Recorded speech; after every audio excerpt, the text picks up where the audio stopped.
kapobrihon mga idol, ayaw ikaulaw. No. Kaya ka na mga taong ni Asinso karon mga idol, nagsugod po na sa ilang kapobrihon. Kita, pobre taod ta, pero padayon man tananing kamot mga idol.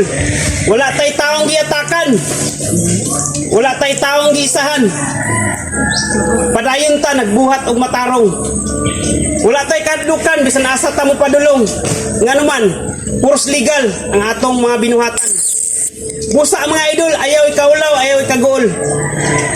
Kung wala pa mga Asinso karon, hulata lang ang saktong panahon. Padayon lang pagbuhat og matarong. Pag-antos lang mga idol, hangtod kanus ata masantos. Yan mga idol, di ba?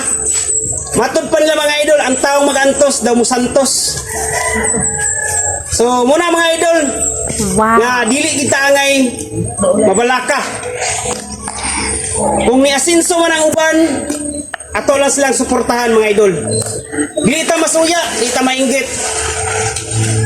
Suportahan lang nato sa mga idol. Nga naman, lahi-lahi tawag istorya sa atong kinabuhi. Lahi-lahi tag panginabuhi. Lahi-lahi tawag dagan sa tuang income mga idol. Lahi-lahi og diskarte sa panginabuhi. So muna mga idol, padayon lang sa buwag matarong mga idol. God bless sa lahat.